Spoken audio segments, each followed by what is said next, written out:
Então, para quem está acompanhando a gente hoje, imaginem a seguinte cena. Paris, primavera de 1857. Uma época bem intensa, né? Muito. As ruas super movimentadas, barulho de carruagem para todo lado. A cidade estava respirando aquele auge da efervescência intelectual do século XIX, sabe? Sim, o iluminismo, a revolução industrial acontecendo. Exato. Mas, curiosamente, nos salões luxuosos da burguesia francesa, o centro das atenções não era um tratado político novo ou uma máquina revolucionária. Era algo bem mais peculiar, digamos assim. Pois é. O foco era algo que, à primeira vista, parecia um truque de salão. As famosas mesas girantes. Ah, as mesas girantes. É impossível falar desse período sem esbarrar nelas. Verdade. Grupos de pessoas se reuniam ao redor de móveis que, aparentemente, sem nenhuma força mecânica, começavam a se mover, saltar e até responder a perguntas dando umas pancadas no chão. E a imensa maioria da sociedade via isso só como um passatempo exótico, né? Tipo uma diversão meio fantástica para depois do jantar. Exatamente.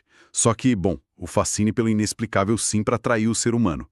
E ali a coisa misturava o oculto com o entretenimento puro. A aristocracia estava obcecada.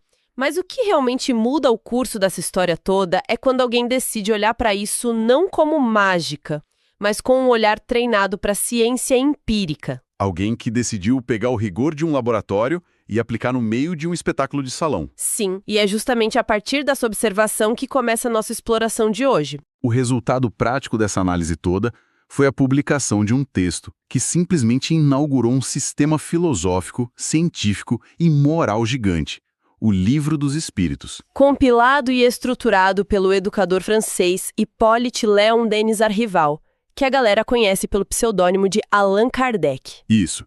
E para a gente entender a magnitude dessa obra, hoje a gente não vai tentar abraçar o livro inteiro. O nosso foco é a pedra fundamental dele. A introdução ao estudo da doutrina espírita. Exatamente. Porque esse texto preliminar, ele funciona quase como uma blindagem metodológica, sabe? Sim, o objetivo ali era preparar a mente de quem fosse ler para absorver conceitos super complexos, mas com uma lógica implacável. Fugindo completamente daquele misticismo cego. E aí entra a primeira grande estratégia dessa introdução. Então vamos desempacotar isso. Kardec cria uma palavra nova logo de cara. Ele separa o espiritualismo do recém-criado espiritismo. E a linguagem dita muito a forma como a gente entende a realidade, né? Ele percebeu que usar os termos que já existiam para explicar um fenômeno novo ia dar problema. Ia gerar uma confusão imensa. Total. Ele chamava isso de anfibologia, que é uma ambiguidade que seria fatal para um estudo sério. Porque, pensa bem, o espiritualismo como corrente filosófica é só o oposto do materialismo. Exato. Qualquer pessoa que acredite que existe algo além da matéria orgânica, que existe uma alma, é espiritualista. O que engloba basicamente quase todas as religiões e um monte de filosofias. Ou seja, todo espírita é espiritualista, mas a recíproca não é verdadeira, nem de longe. Ao criar o termo espiritismo, ele construiu uma cerca em volta de um objeto de estudo super específico. Que é a investigação da natureza, da origem e do destino dos espíritos, além das relações deles com o nosso mundo material. E não era só ele sendo chato com o vocabulário, sabe? Era um alerta claro para a comunidade intelectual. Tipo, olha, isso aqui vai operar com regras diferentes das religiões tradicionais. Perfeito. Só que definir as palavras era só o primeiro passo. O grande desafio era convencer uma galera moldada pelo positivismo e pela ciência a levar o invisível a sério. Sim. O século XIX respirava o método científico. E a introdução do livro detalha exatamente como essa ponte entre ciência e espiritualidade foi construída. Começando justo por aquelas mesas que ficavam pulando nos salões. O que é fascinante aqui é a lógica crua que ele aplicou. Totalmente. Porque se um objeto inanimado, tipo uma mesa de madeira, faz movimentos que respondem a perguntas específicas... E até apontando letras para formar frases coerentes... Pois é, aquilo deixa de ser um fenômeno físico aleatório. A lógica dele foi, todo efeito inteligente tem que ter uma causa inteligente. A mesa não tem cérebro. Logo, a inteligência operando ali está fora dela. E isso nos leva a como ele coletou esses dados. Eu, particularmente, gosto de pensar na figura do Kardec não como um profeta recebendo uma revelação divina isolada, sabe? Ah, sim, com certeza. Ele tá muito mais para um pesquisador. Eu diria até um cientista de dados ou um jornalista investigativo do século XIX. Ele não produziu as respostas. A genialidade dele estava na arquitetura da observação. O método que ele usou é a pura essência do empirismo lá do Francis Bacon. A fundação da ciência moderna. Isso! O Bacon dizia que o conhecimento de verdade só vem da observação exaustiva de fatos. Você acumula, repete e aí deduz uma lei geral. E Kardec fez exatamente isso. Ele não pegou uma teoria pronta e tentou enfiar os fenômenos dentro dela. Não mesmo. Ele juntou cadernos e mais cadernos de mensagens. Obtidas através de dezenas de médiuns diferentes, em cidades diferentes, países diferentes, pessoas que nem se conheciam. É muito louco pensar na logística disso na época. Se um espírito comunicante lá em Paris falasse uma coisa sobre a vida após a morte... Essa ideia só virava um princípio da doutrina se fosse confirmada por outras mensagens independentes recebidas, sei lá, em Londres, em Nova York. E por pessoas de idades e classes sociais totalmente diferentes. Era tipo um teste cego global. Um teste cego gigante no século XIX. E ele filtrava tudo. As contradições iam para o lixo. O que sobrava dessa peneira analítica rigorosa é que virava a base. E a introdução do livro leva essa postura racional ao extremo.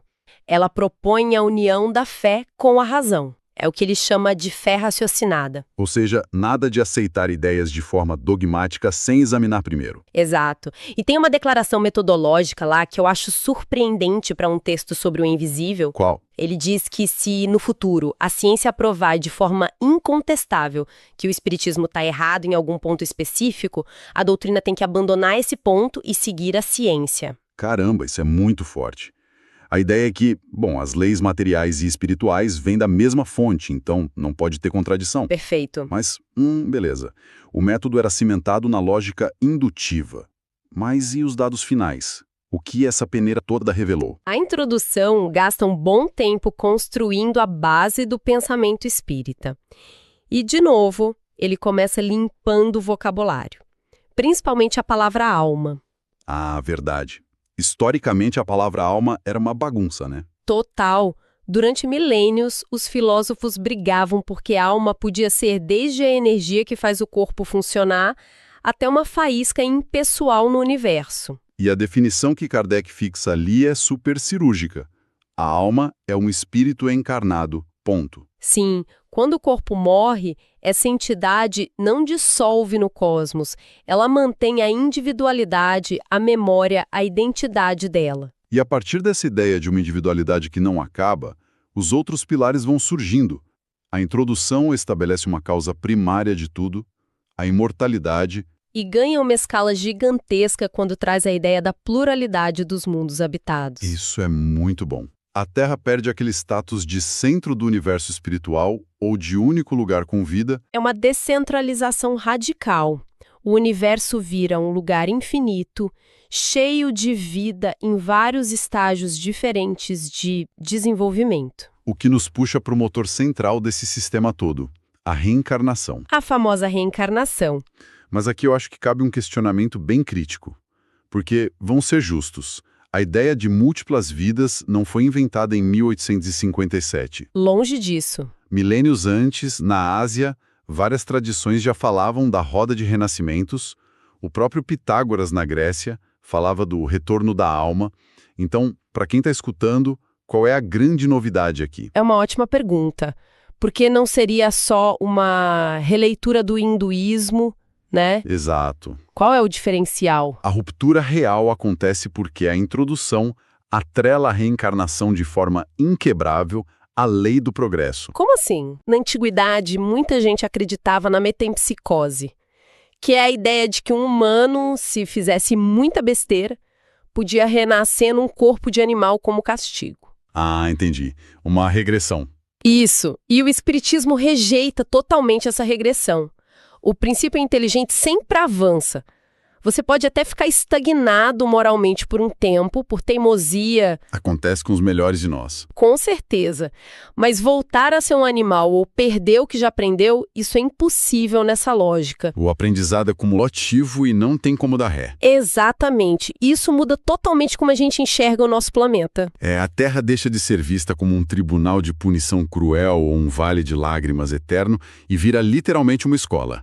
Uma escola ou um filtro de purificação, né? Cada vida é uma ferramenta para lapidar a gente. E algumas vidas têm esse papel de expiação, onde a pessoa enfrenta as consequências de erros passados. Sentindo na pele o que causou. Sim. E outras vidas são missões, focadas em ajudar o progresso coletivo. A dor, os obstáculos, tudo vira o atrito necessário para a gente evoluir intelectualmente e moralmente. É uma visão de universo super otimista, baseada no mérito. Mas, claro, um sistema tão vasto assim e que tira o monopólio do divino das mãos das religiões tradicionais, E coloca nas mãos de médiums e mesas girantes? pois é, isso obviamente atraiu uma onda gigantesca de ceticismo. A academia da época exigia provas nos moldes dela.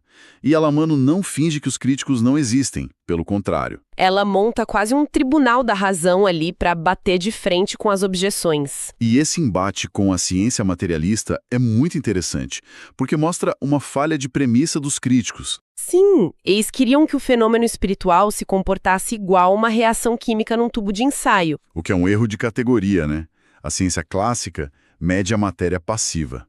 Você põe pressão e temperatura e a matéria reage sempre igual. Mas os fenômenos que o Kardec estava investigando envolviam inteligências independentes, com vontade própria. Um espírito comunicante não vai ficar obedecendo às ordens de um cientista no laboratório só para gerar dados repetíveis. Não é uma força cega, é uma consciência. Mesmo assim, os céticos da época precisavam arrumar alguma explicação para os fenômenos físicos e intelectuais que eles viam. Negar por negar já não colava mais. Porque as mesas escreviam textos na frente deles. Então surgiram as duas grandes teorias alternativas da época para tentar explicar tudo sem envolver espíritos. A teoria do sonambulismo e a teoria do reflexo. Dizia que o médium, quando entrava em transe, acessava meio que uma genialidade oculta na própria mente. Como se ele tirasse filosofias profundas e até idiomas que não conhecia do próprio subconsciente. E a teoria do reflexo ia por outro caminho.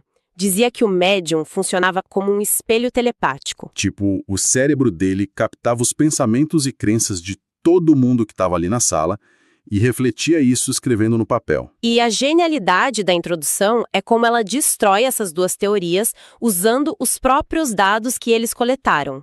O sonambulismo já cai por terra pela estatística. Eles tinham médiums que não tinham instrução nenhuma, alguns analfabetos. E essas pessoas, do nada, começavam a escrever poesias com uma métrica perfeita ou debater filosofia pesada. Atribuir isso ao subconsciente seria o mesmo que dizer que o cérebro humano tem poderes mágicos de onisciência. O que seria tão absurdo quanto acreditar em espíritos para os cientistas da época. Com certeza. E aí, para refutar a teoria do reflexo, aqui é que a coisa fica realmente interessante. A gente pode usar uma analogia mais moderna para entender o papel do médium.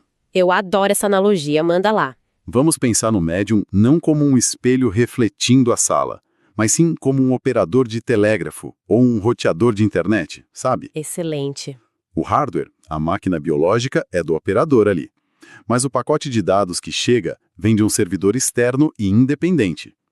Porque se fosse só um reflexo, a mensagem ia sempre concordar com a galera na sala. Um espelho não discorda da imagem que está na frente dele. E os registros mostravam exatamente o oposto disso. Muito pelo contrário. Em vários casos, as mensagens entravam em choque direto com as crenças religiosas e as vontades de quem estava assistindo. Respostas que desmentiam teses que os pesquisadores ali defendiam super forte.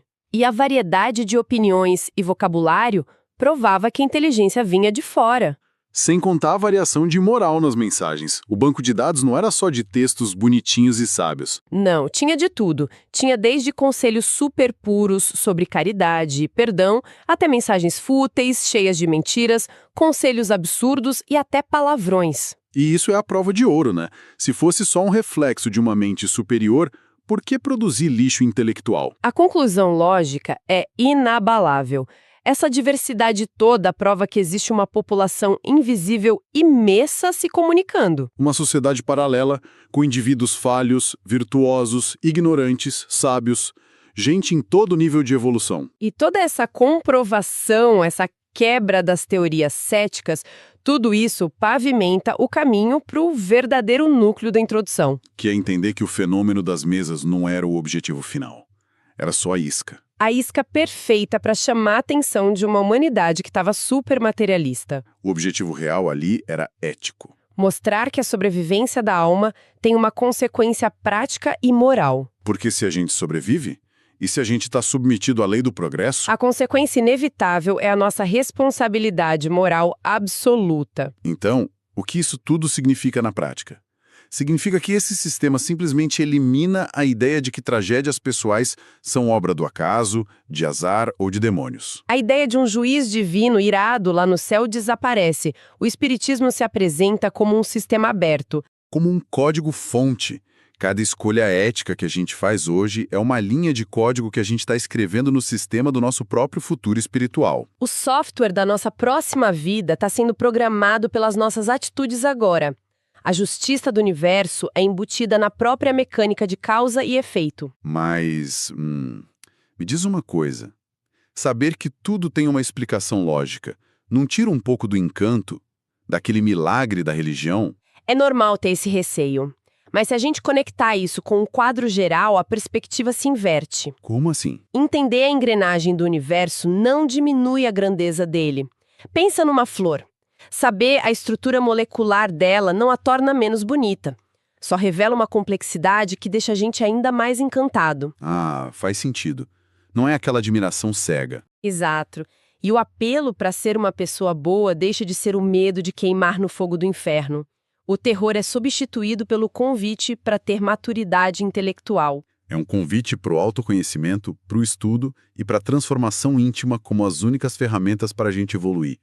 A introdução ao estudo da doutrina espírita cumpre super bem o papel de fundação. Ela pega aquela pessoa que talvez tenha aberto o livro querendo ler história de fantasma e obriga a encarar um tratado super rigoroso e lógico. Exatamente. Define o vocabulário, derruba as teorias céticas com dados empíricos e cria uma base onde a fé consegue encarar a ciência de frente sem desviar o olhar. E a ideia de que nós somos os programadores do nosso próprio progresso moral dá um significado totalmente novo para a nossa existência e para os nossos problemas diários. Tudo isso a partir de pancadas num móvel em Paris. É incrível! E essa análise rigorosa do invisível deixou uma inquietação bem grande para a gente. Porque se o método mostrou que coisas que antes eram chamadas de milagre ou sobrenatural, na verdade são só leis da natureza que a gente ainda não entendeu direito, o nosso horizonte de conhecimento se expande de um jeito absurdo. O sobrenatural não existe. É tudo natureza. E aí fica a pergunta para quem está acompanhando a gente. Quantas certezas absolutas, dogmas ou processos que a gente chama hoje de pura mágica, de mistério sagrado, não vão ser destrinchados e ensinados como ciência básica nas escolas das próximas gerações? É uma ótima reflexão. A fronteira entre o que é mágico e o que é empírico parece ser só uma questão de tempo e de método. Com certeza. Fica o convite para a gente questionar os limites daquilo que a gente acha que sabe. Até a próxima exploração, pessoal.